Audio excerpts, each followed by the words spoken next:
haven't played DMZ in a very long time, but Season 3's just come out, so I decided to hop back on, and it's still as fun as anything.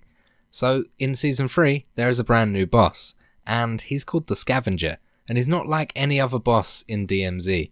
Usually, you'll see their locations on the map, or you'll know that they have a set spawn, and they drop certain things. This one is not like that at all. This is a Scavenger. He roams the map and scavenges things, but he's programmed really interestingly.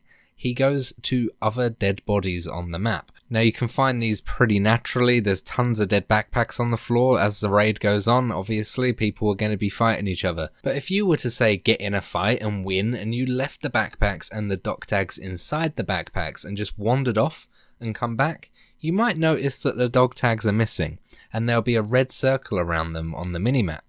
And inside, in place of the dog tag, is a calling card. If you pick up these calling cards, you'll get a voice line saying that the scavenger has been through here, and he will actually go to bodies on the map. He'll pick up their weapons, he'll pick up their items that are on them, and he will use them. So if someone's got a really terrible unmodded M4, he might have that. Or if someone's got the most meta loadout, most meta weapon, then he could be using that also, and he does have a lot of armor.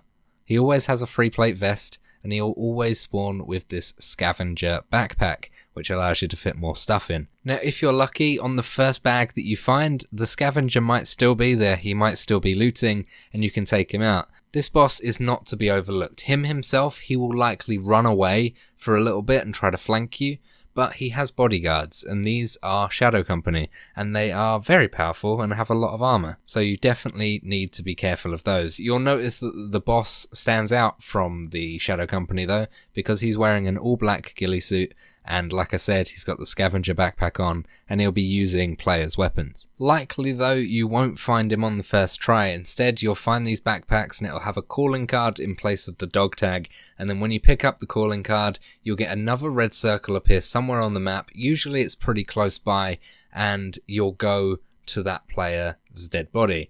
And then the circle will slowly get smaller and smaller, and the smaller it is on your map, the more likely he's going to be there. Now, although you can find him naturally, on Mazrah, it's a pretty big map, and there are a lot of players, and they could be scattered about anywhere. So Ashika Island is actually a better bet. If you just want to get a car and drive around the outskirts of the map, more than likely your vehicle will be disabled by some EMP, and that will be your boy. So just keep an eye out and make sure you have a couple of plates standing by, because he's no walk in the park. If you don't want to do him naturally though, you can use those secure intel contracts that are scattered around the map to find this boss. Every time you complete it, it will reveal a location of a boss on the map.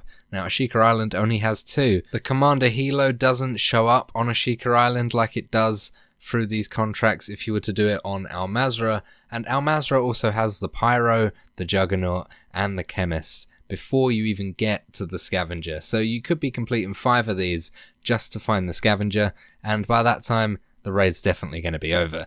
So Ashika Island, if you need to find him, is the easiest bet, but players are in more of a close proximity, so be careful, because you could be fighting him and then players walk up on you, and you know, it happens. Once you kill him, you'll be able to pick up the scavenger backpack, you'll be able to pick up the weapons he was using. You'll also find that he quite often has gold skulls and high valuable items on him, and the main thing is you can pick up the calling cards and take them out. The reason I say that is because the calling cards are needed for a tier 1 redacted mission, and that is going to be a good thing for you to complete.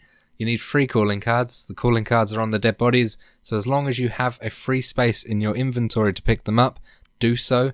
If you don't have a free space, do not try and pick one up. It will drop it to the floor, and there is a current bug where no one's able to interact with it, and it will just lay on the floor useless. So make sure you have a spare place in your backpack if you do want to pick these items up. If you do want to find him a little bit easier, then I would go ahead and kill a team, or kill a few players, and then leave all their stuff on them and walk away, walk out of the area for about 10 minutes. And then when you come back, likely he's probably been to your bodies, especially if this happens quite early on in the raid, and you'll be able to pick up the calling card because he probably won't be there, and you'll be able to track him to the next location just by seeing it on the map. As soon as you get nearby, you will see an icon appear, and it will be sort of a skull with a sort of balaclava on, looks something like that, and you'll be able to track him down, no problem. Like I say, he's got shadow company around, so you can tell, especially if you're on our Mazrah, if he's nearby, and how you can differentiate him between the rest of the AI. And a little trick as well, if you do have one of the secure backpacks, one of the new backpacks brought in Season 3,